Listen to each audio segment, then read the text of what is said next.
Right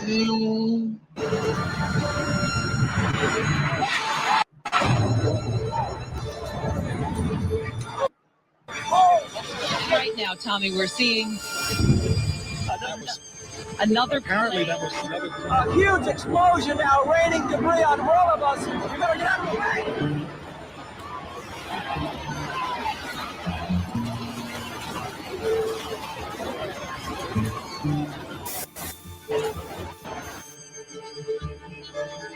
Onde você estava no dia 11 de setembro de 2001? Se você tem mais de 30 e poucos anos, eu tenho certeza absoluta de que você sabe responder essa pergunta. Esse foi um dia que marcou o planeta inteiro. Você não precisava ser morador de Nova York, você não precisava ser americano para sentir o que realmente esse dia foi, né? Foi traumático. O planeta inteiro viu um lado ruim da história sendo escrito, ao vivo, pela televisão. 11 de setembro de 2001. Uma terça-feira que vai marcar a história da humanidade. O edifício mais alto de Nova York em chamas. Onde que você estava no dia 11 de setembro de 2001? Eu separei aqui 3... Pô, 2001, 11 de setembro de 2001, acredito eu que estava em casa. As pessoas que estavam lá, no olho do furacão, no dia da queda das Torres Gêmeas. São histórias reais que se cruzam, são histórias que vão trazer para muito perto o horror do maior atentado terrorista de todos os tempos.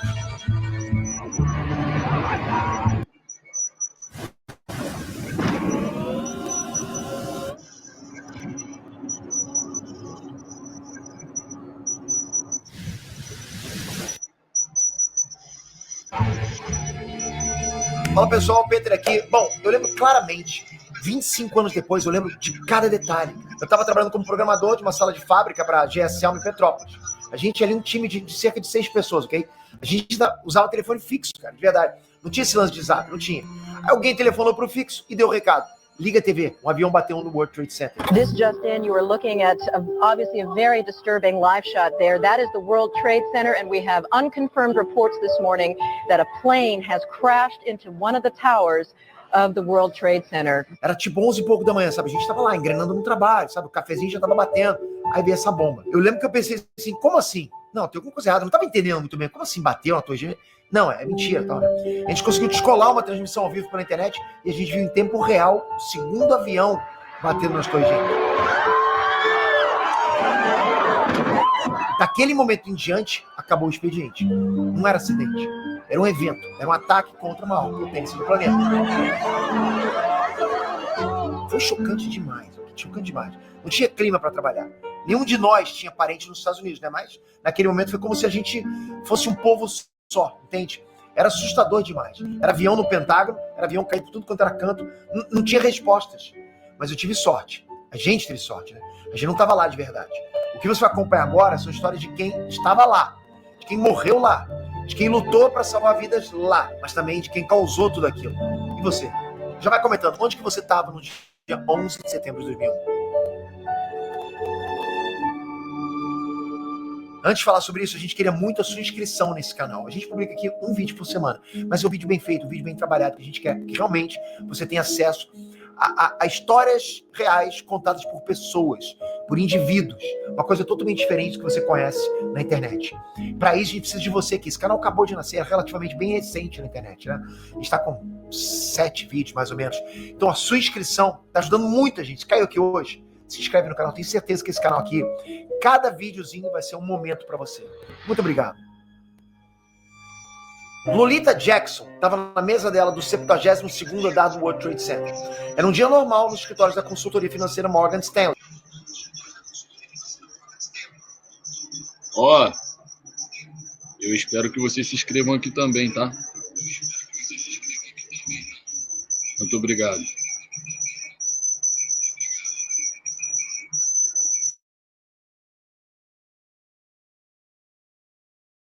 A Lolita estava no horário dela de almoço, comendo no próprio escritório. Foi nesse exato momento em que tudo mudou para sempre. Não só para ela, né? Para o mundo. Lolita ouviu uma explosão e sentiu o prédio tremer. Ninguém sabia o que estava acontecendo. Todos os funcionários do escritório saíram das baias em busca de respostas. Foi então que eles viram fumaça escapando pelo poço do elevador. Isso não é bom. Definitivamente algo estava acontecendo. Centenas, milhares de funcionários do World Trade Center começaram uma lenta e assustada descida pelas escadas esfumaçadas. Medo, pânico, ar difícil de respirar. Alguns choravam, alguns talvez estivessem mais tranquilos, né, contando piadas.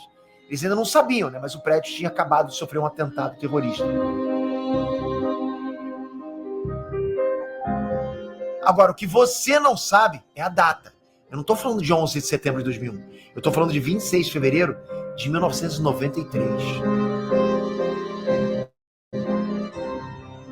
Para entender o que aconteceu no atentado que destruiu as Torres Gêmeas, a gente precisa recuar 8 anos no passado e entender o atentado que aconteceu antes. Lolita Jackson estava lá e foi testemunho ocular do terror. A luz acabou no prédio inteiro. O sistema principal foi afetado. Os geradores auxiliares foram afetados. Ninguém sabia o que fazer, né? Ninguém estava no comando ali. 10 mil pessoas que trabalhavam no World Trade Center precisaram usar as escadas ao mesmo tempo. Agora, cara, visualize esse mar de andares, esse mar de gente, sem saber se estavam caminhando em direção ao fogo ou em direção à segurança. Você não sabe para onde você está indo. Você não sabe se está fugindo do fogo ou indo em direção ao fogo, ao acidente. Nesse dia, algumas pessoas jogaram cadeiras nas janelas para conseguir respirar. A fumaça estava por toda parte. Pessoas ficaram presas em elevadores parados. Cerca de 120 crianças de jardim de infância ficaram presas no terraço. Alguns sobreviventes tiveram que ser evacuados do prédio de helicóptero. Lolita Jackson conseguiu escapar, só com um susto. Ela deu sorte. Mais de 1.000 pessoas ficaram feridas em 1993. 6 pessoas morreram, entre elas uma grávida. O atentado de 1993 detonou uma van repleta de bombas na garagem do... Aí, como é que tá o áudio aí? Ainda tá ruim ainda, né? Vai melhorar, mas vamos acompanhar aí, valeu?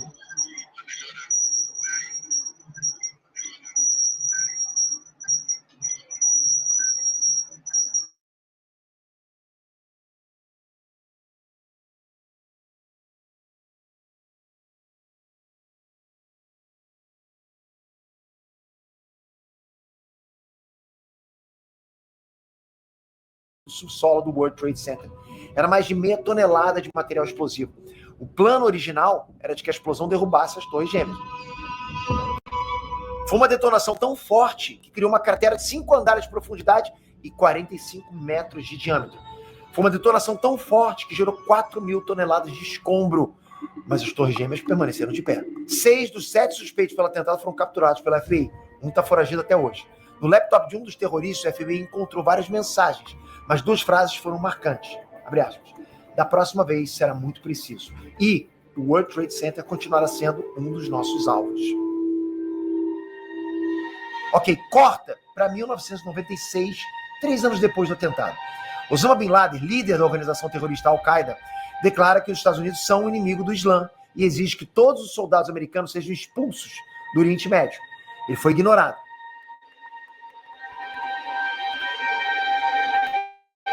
Bin Laden volta a atacar verbalmente os Estados Unidos em 1998 e diz que todos os muçulmanos têm obrigação de atacar qualquer alvo americano. Ele continua livre, mais do que livre. Osama Bin Laden ganhou audiência. O líder da Al-Qaeda foi entrevistado pelo jornalista americano John Miller e o Bin Laden reforçou as ameaças. Não fazemos distinção entre aqueles vestidos com uniformes militares e civis. Todos são alvos. Hoje a gente sabe a verdade. Osama Bin Laden não estava blefando. Ele não estava só na ameaça. Mesmo dando entrevista, ele já estava conspirando. Ele sabia exatamente quais seriam os seus alvos. Né? Osama Bin Laden viu as forças israelenses derrubarem arranha-céus durante a Guerra do Líbano, em 1982. Quase 20 anos depois, Osama Bin Laden confessou. A ideia veio dali. Durante 2 décadas, Osama Bin Laden ficou com essa ideia na cabeça. Derrubar arranha-céus. Mas como? A inspiração veio de outro atentado. Em 1999, um copiloto assumiu o controle de um avião da Egypt Air e derrubou a aeronave de propósito. 200 pessoas morreram. Onde o resto do mundo viu uma tragédia inimaginável, Osama Bin Laden viu uma possibilidade. Isso não é especulação, isso não é ficção. Isso está documentado, ok? O próprio Bin Laden deixou isso escrito em documento. Ele escreveu o seguinte, abre aspas. É assim que a ideia do 11 de setembro foi concebida e desenvolvida na minha cabeça. E foi aí que começamos o planejamento. Osama Bin Laden coordenou o plano, financiou o plano e selecionou pessoalmente os candidatos para o ataque.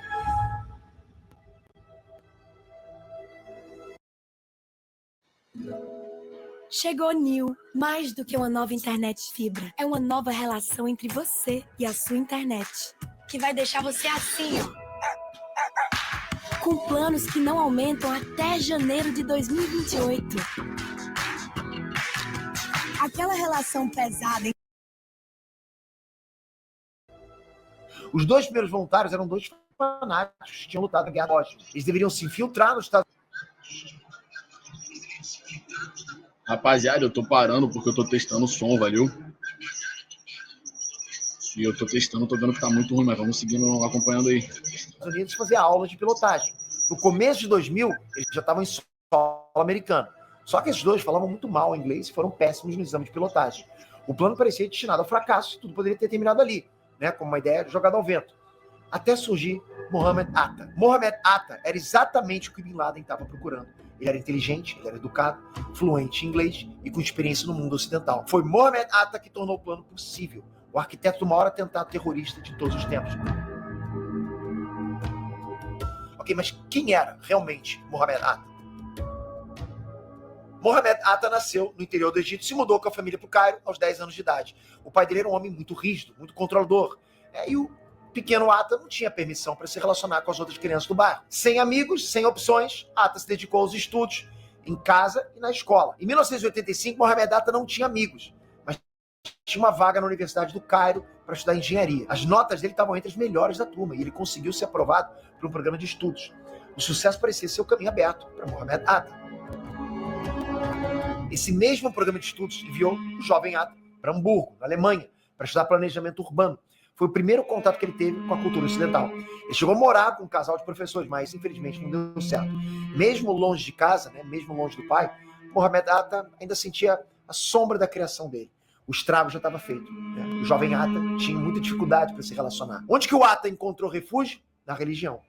Infelizmente, Atta buscou se aproximar de segmentos cada vez mais radicais e conservadores do islamismo. Porque é assim que acontece, ok? Extremismos atraem os excluídos, aqueles que não conseguem se socializar corretamente por algum motivo.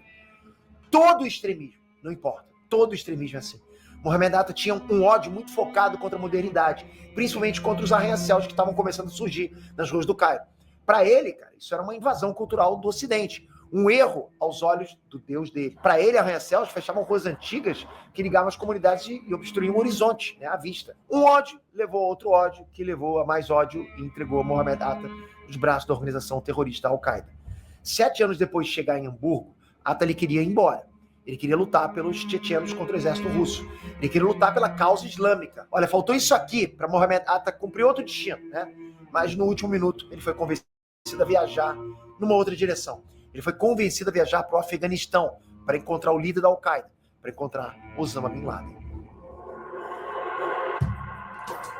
Mohammed Atta tinha o perfil exato para uma operação secreta que estava sendo planejada. Foi ali no Afeganistão, na frente do Bin Laden, que Mohammed Atta e mais outros 3 terroristas juraram lealdade e se comprometeram a realizar uma missão suicida.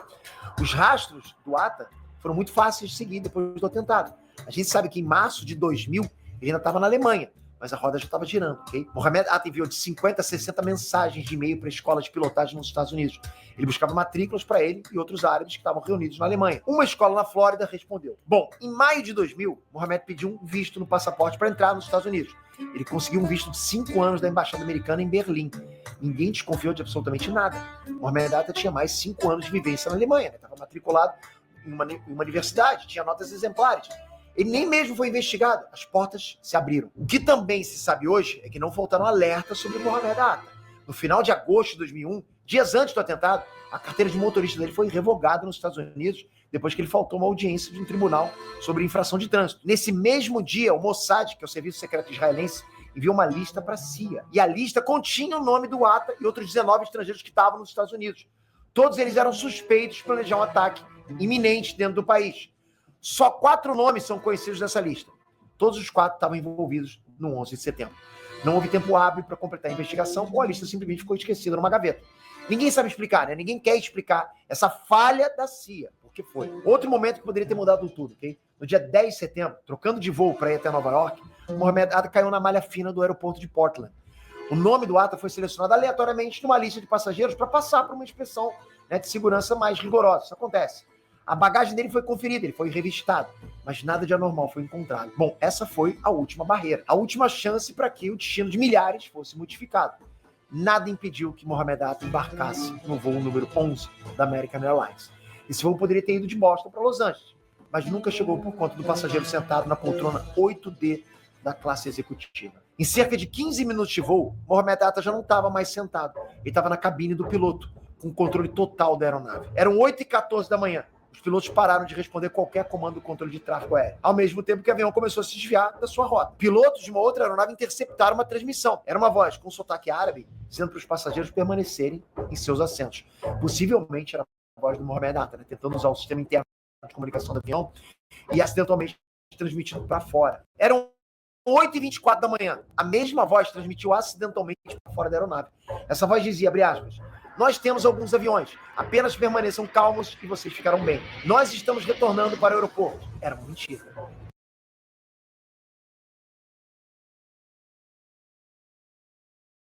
Aí tu imagina, tu vai viajar e os caras tomam um avião de assalto. Dá ruim. Depois essa voz reforçou a mentira, abre aspas. Ninguém se mexe, tudo ficará bem. Se vocês tentarem fazer qualquer movimento, vocês vão colocar a si mesmos e o avião em perigo. Apenas permaneçam quietos. Então a gente teve 9 minutos de silêncio. Nesses 9 minutos, o avião mudou drasticamente de direção e partiu para Nova York. Eram 8h33 da manhã. A mesma voz, a última mensagem. De novo, uma mentira. Mohamed Atta pede mais uma vez para que ninguém se mova. Afirma mais uma vez que eles estão voltando para o aeroporto. 12 minutos depois, tudo acabou. Os 81 passageiros a bordo do voo 11 da American Airlines morreram sem entender o que estava acontecendo. Mohamed Atta matou a si mesmo e todo mundo no avião. Ele jogou a aeronave de frente contra a torre norte do World Trade Center. Tudo entre os andares 93 e 99 desapareceu imediatamente, né, destruído pelo impacto. Todos os andares acima ficaram isolados. Todas as possíveis rotas de fuga foram interrompidas. Cerca de 800 pessoas que estavam nos andares mais altos não tiveram qualquer chance de escapar. 102 minutos depois, o terror completou o que tinha começado em 1993. 102 minutos depois do impacto, as torres gêmeas desmoronaram, matando 2.753 pessoas inocentes. Other tower of the World Trade Center has just collapsed. Imagine poder criar o que quiser, só com o poder da imaginação. Conheça a Base 44. Eram 8h33 da manhã, 12 minutos antes do primeiro impacto. Lolita Jackson estava de novo no World Trade Center. Ela estava lá. Ela estava de novo na consultoria Morgan Stanley. Dessa vez ela estava na sala de conferência do grupo, uma sala do 70º andar. Ela estava se preparando para falar durante a reunião, aguardando a vez dela. Lolita Jackson agora era vice-presidente de uma área de produtos avaliada em 10 bilhões de dólares. Ela tinha acabado de ser promovida e muitos diziam que ela ainda estava em ascensão dentro da Morgan Stanley. Bom, talvez Lolita Jackson tenha olhado pela janela naquele dia, né, nos minutos que faltavam para fazer valer a voz dela. Talvez ela tenha relembrado a própria trajetória. Lolita Jackson tinha sido criada com dinheiro de assistência social, de origem humilde, sem pais. Ela desafiou todas as chances e se formou em engenharia química na Universidade da Pensilvânia. Ela desistiu da Universidade Química para entrar no mercado financeiro de Wall Street. E agora, aquela órfã batalhadora estava ali, no World Trade Center, no coração financeiro do mundo, numa posição de comando numa das maiores empresas do setor. O que a Lolita Jackson não sabia naquele momento era que ela estava apenas a alguns quilômetros de outro aluno de sucesso, outro protagonista que também tinha vindo de uma origem humilde. Lolita Jackson abraçou todas as oportunidades que apareceram e não permitiu que o ódio entrasse no coração dela. Mohamed Atta deu as costas para as oportunidades e escolheu o ódio. No dia 11 de setembro de 2001, os dois se cruzaram. Devia ser um dia normal de trabalho, e não foi. Lolita Jackson viu o impensável. Ela viu uma explosão gigantesca na torre ao lado. Alguma coisa tinha aniquilado andares inteiros da torre norte. Lolita Jackson viu o estrondo, viu as chamas, né, viu a chuva de vidro e papel caindo da torre. Eram 20 andares acima do andar dela, mas era assustador. Ela lembrou de 1993, ela lembrou do terror. Estava acontecendo outra vez. Imediatamente, todos sabiam o que fazer. O atentado de 93 foi a chave para que várias medidas de segurança fossem tomadas. Eles precisavam carregar copos de água e gelo, né, por causa de um incêndio. Eles deveriam levar as coisas deles somente se essas coisas estivessem no caminho da saída, né? Eles deviam checar os banheiros para ver se ninguém ficou para trás.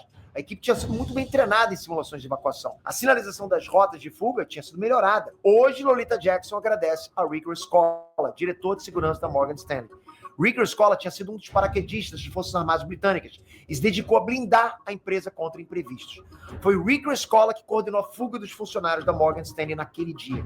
Rickery Scholar voltou para a Torre Sul para organizar a evacuação de mais pessoas. Lamentavelmente, Rickery Scholar nunca saiu do World Trade Center. Bom, Lolita Jackson estava descendo de elevador e já tinha chegado no 44º andar, quando a situação piorou ainda mais. Foi um segundo estrondo. Ela sentiu o prédio literalmente balançar. O prédio foi para um lado, depois o prédio voltou para a posição anterior. Naquele andar não tinha janelas. Lolita Jackson não sabia, mas a Torre Sul, onde ela estava, tinha sido atingida por um segundo avião.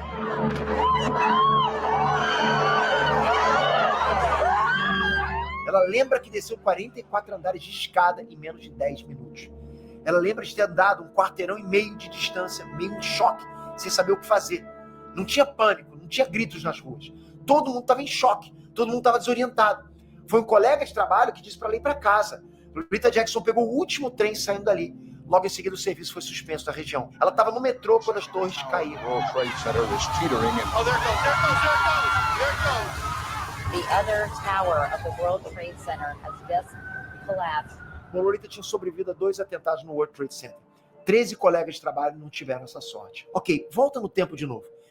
Eram 8h33 da manhã, 12 minutos antes do primeiro impacto. Kate Roma tinha começado um turno de 24 horas na Patrulha do Fogo de Nova York. A Patrulha do Fogo foi fundada em 1839 e operava de forma independente do Corpo de Bombeiros. Naquela data, a Patrulha do Fogo contava com só 100 patrulheiros, distribuídos em só 3 quartéis. Ao contrário do Corpo de Bombeiros, a função da Patrulha do Fogo era proteger patrimônio, evacuar móveis e itens de valor. Naquele dia, tudo mudou. A ordem chegou. Todas as unidades, bombeiros ou patrulheiros, deveriam se dirigir imediatamente para o World Trade Center para atender uma crise sem precedente. Essa ordem incluía o Kate Roma, mas não importava. Kate Roma amava o que ele fazia. Ele entendeu na hora que o caso era de uma gravidade extrema. Kate Roma ligou para o pai pedindo reforço. Kate já estava na rua, já estava no caminhão, sirene ligada. Mas ele sabia que podia fazer mais. Arnold Roma, o pai do Keith, tinha servido na Patrulha do Fogo, tinha atuado 20 anos como policial em Nova York, tinha se aposentado do serviço, mas ainda era um enfermeiro registrado. Naquela manhã, o filho dele chamou, o dever chamou. O filho dele disse o seguinte, abre aspas, pai, é melhor você vir para cá, eles vão precisar de todo mundo. E o Arnold respondeu, ok, Keith, tome cuidado, nos encontramos lá. Pai e filho nunca mais se falaram outra vez. Arnold Roma foi para a Torre Sul junto com a polícia. Kate Roma foi para a Torre Norte, junto com os bombeiros. Kate Roma tinha só 27 anos e era torcedor do time dos Yankees. Ele se alistou para o departamento de polícia e para a Patrulha do Fogo. Ele certamente sentia orgulho do pai dele. Ele certamente queria seguir os mesmos passos do pai dele. Não importasse os riscos, né? Ele foi aprovado para os 2 serviços, mas escolheu a Patrulha do Fogo. Ele realmente amava aquilo tudo. Ele era capaz de chegar na noite anterior do próprio turno, jantar com a galera e já dormir no quartel para amanhecer no trabalho. No instante que o Keith Roma desceu do carro, no 11 de setembro, ele já entrou em ação. A missão da equipe dele era uma só, ajudar a evacuação das pessoas na Torre Norte. Pela contagem dos colegas dele, Keith Roma foi responsável pelo salvamento de mais de 200 pessoas naquele dia. Ele carregou uma mulher descalça nos próprios braços para que ela não pisasse no vidro quebrado que ele tinha coberto completamente o chão ao redor do World Trade Center. Keith Roma subiu o máximo que ele pôde na torre, não uma, não 2 vezes, mas 4 vezes. Na 4ª vez, ele não voltou. As torres gêmeas desmoronaram. Se a sua empresa ainda usa o WhatsApp Web, o WhatsApp Business para atender os seus clientes, eu te garanto que você está... O corpo do Keith Roma só foi recuperado dos escombros 3 meses depois. Ele estava ao lado de outras 9 pessoas que ele tentou resgatar, que ele tentou evacuar do prédio. Os últimos momentos dele foram de tentar ajudar. Keith Roma foi a única vítima da Patrulha do Fogo de Nova York. A morte dele não foi contabilizada na lista de bombeiros que morreram no atentado do 11 de setembro. Na Wikipedia, nos jornais, nas enciclopédias, nas estatísticas oficiais do governo americano, todos falam em 343 bombeiros mortos naquele dia. Esse número dói até hoje no coração do pai, o Arnold Roma. Abre aspas. Todas as vezes que nós escutamos aquele número 343, isso machuca. Isso deveria ser 344. A Patrulha do Fogo de Nova York foi extinta em 2006, 5 anos depois do atentado. O dia que traumatizou o mundo é repleto de histórias, né? Milhares delas. pessoas que morreram, pessoas que sobreviveram, pessoas que fizeram a diferença pro bem e pro mal. A gente escolheu aqui contar 3 dessas histórias. Mohamed Atta, Lolita Jackson, Keith Arnold. São só 3 ângulos, né? São muito poucos para contar toda a dimensão da tragédia. Ainda assim, mesmo que fossem 30 personagens, ainda assim seriam muito poucos, né? Ainda se fossem 300, seriam muito poucos. Todos nós participamos do 11 de setembro em todos os lugares do mundo. O choro foi único. Os ecos do 11 de setembro continuam soando até os dias de hoje. A história do mundo foi alterada para sempre. A gente teve a guerra ao terror, a gente teve a invasão do Afeganistão, a caçada ao Osama Bin Laden, queda do Saddam Hussein. Que o momento de agora seja um momento de refletir, né? De ter esperança, de honrar os mortos e buscar forças para continuar. Buscar forças para impedir que eventos como esse aconteçam outra vez. E você? Onde você estava no 11 de setembro de 2001? Obrigado por esse vídeo. Se inscreve no canal, ativa o sininho. A gente sempre vai trazer histórias para vocês contadas por outros ângulos. Histórias de